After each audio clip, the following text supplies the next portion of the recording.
ఓం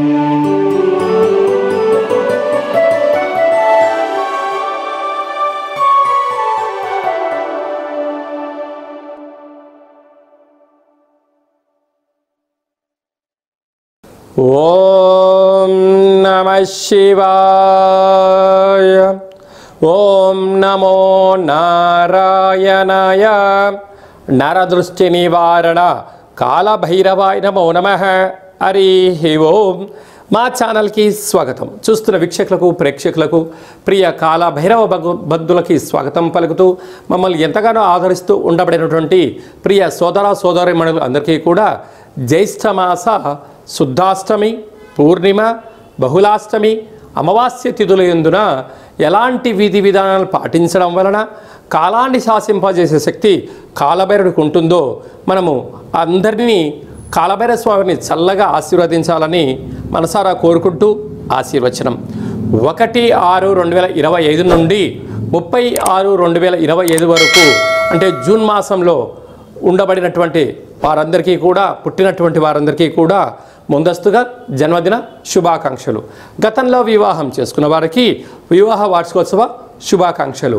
ద్వాదశ రాశుల్లో గ్రహ గమనాల్ని ఒకసారి వీక్షింపచేద్దాం.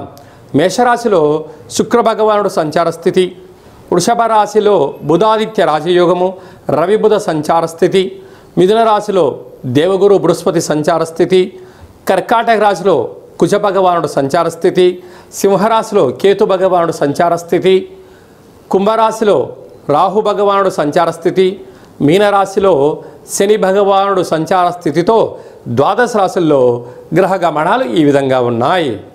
మీనరాశి వారికి ఒకవైపు ఏలనాటి శని మధ్యమ సంచార స్థితి జరగడం, అర్ధాష్టమ గురు సంచార స్థితి దోషం ఉన్నప్పుడు ఎలా తొలగించుకోవాలి, ఎలా ఐశ్వర్యాన్ని పొందాలో ఈ వీడియోలో సవివరంగా సంపూర్ణంగా తెలుసుకుందాం.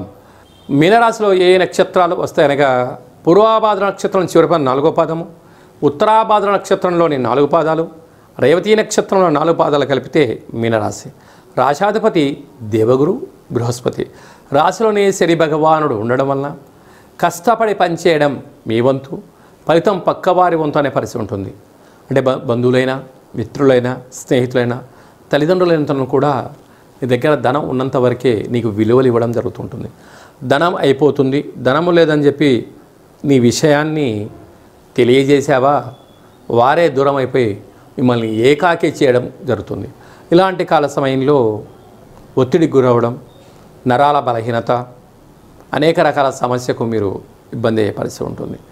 అదే కాకుండా 2వ స్థానంలో శుక్రుడు సంచారం చేయడం వలన నూతన వస్త్రాలు, బంగారు ఆభరణాలు, కార్లు, క్రయ విక్రయాలు కొనాలి అనేటువంటిది కోరిక కలుగుతుంది. అది మంచిదే. కాకపోతే మన దగ్గర ధనం ఎంత ఉంది, అప్పులు కాకుండా ఎలా చేసుకోగలగాలి, ప్రణాళికాబద్ధంగా జీవితాంగా మీరు ఏర్పాటు చేసుకోగలిగితే చాలా మంచి కాలం. తృతీయంలో బుధాదిత్య రాజయోగం.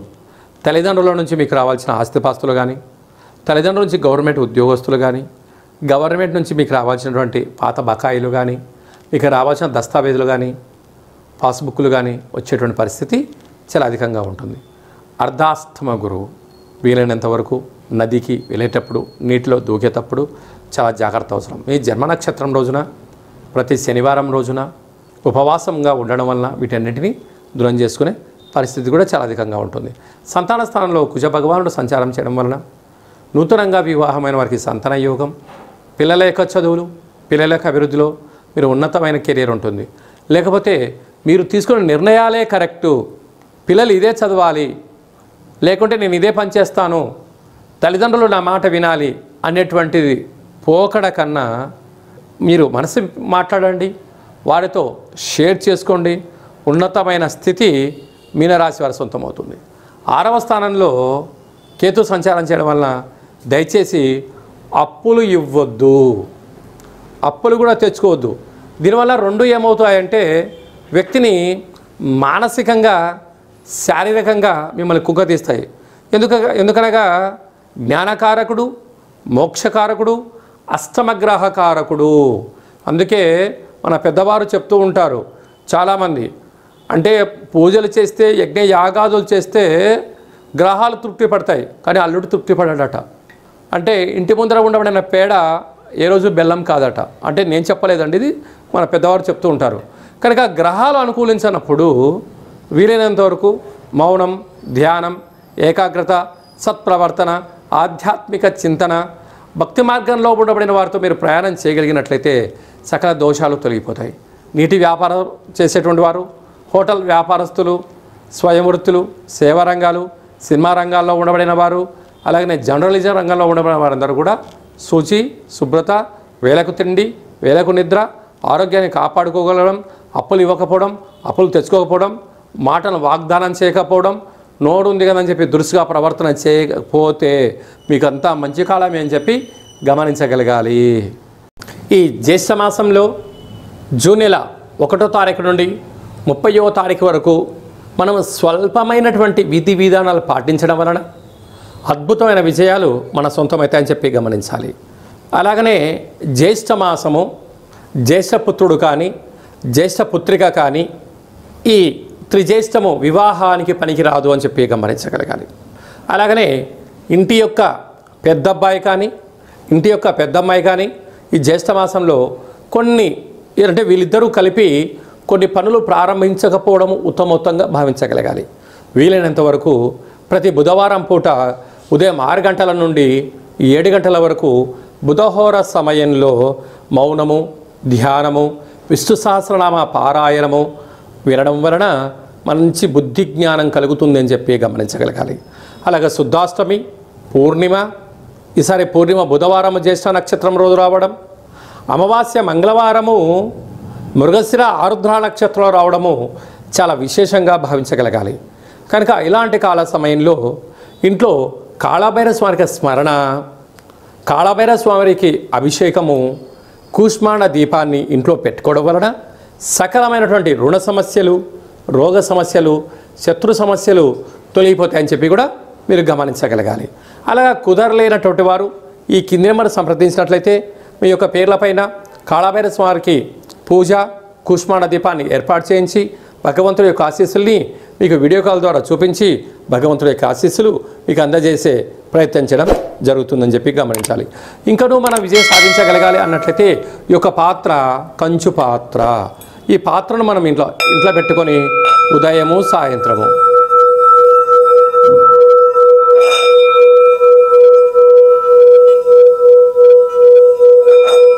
ఇలా శబ్దం చేయడం వలన అద్భుతమైనటువంటి మంచి బుద్ధి, మంచి జ్ఞానము, వ్యాపార అభివృద్ధి కలిగి ఉన్నతమైన స్థితికి చేరుకుంటామని చెప్పి గమనించాలి.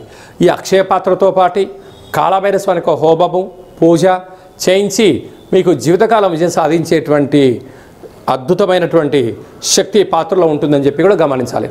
ఆసక్తి గలవారు ఈ కింది నెంబర్ని సంప్రదించగలరు. అలాగనే మీ వ్యక్తిగత జాతకం తెలుసుకోవాలనుకుంటున్నారా? మీ పేరు, మీ పుట్టినటువంటి తేదీ, నెల, సంవత్సరం, సమయం రాసి మీరు వాట్సాప్లో మీరు పంపించగలిగినట్లయితే 100 సంవత్సరాల జాతకాన్ని సవివరంగా రాసి పంపించి మీరు పుట్టినప్పుడు గ్రహ గమనాలు ఎలా ఉన్నాయి, ప్రస్తుతం ఎలా ఉంటున్నాయి, రాబోయే కాలం ఎలా ఉండబోతున్నాయో సవివరంగా తెలియజేయడం జరుగుతుంది. అలాగే డేటా ఆఫ్ బర్త్లు లేనటువంటి వారికి మీ పేరు యొక్క మొదటి అక్షరాన్ని అనుసరిస్తూ రాశిని తెలియచేస్తూ రమణ శాస్త్రం ద్వారా అనగా కాళభైరవ ఉపాసన చేత భూత, భవిష్యత్, వర్తమానాన్ని తెలియజేయడం జరుగుతుంది. కనుక ఆసక్తి గలవారు ఈ కింద నెంబర్ సంప్రదించి అపాయింట్మెంట్ తీసుకొని సంప్రదించగలరు. ఈ జ్యేష్ఠ మాసంలో అందరికీ శుభం, జయం, లాభం కలగాలని కోరుకుంటూ ఆశీర్వచనం.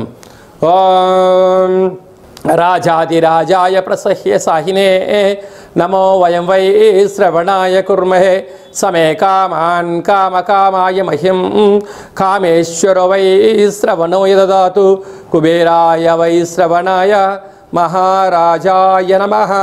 హరి ఓం. ఈ వీడియో మీకు నచ్చినట్టయితే లైక్ చేయండి, షేర్ చేయండి, మా ఛానల్ని సబ్స్క్రైబ్ చేసుకోండి, గంట సింబల్ ప్రెస్ చేయండి, పైన ఆల్ అనే బటన్ కూడా తెలియజేయండి. భగవద్బంధులకు, మిత్రులకు, స్నేహితులకు చేరవేసి హిందూ ధర్మాన్ని కాపాడండి.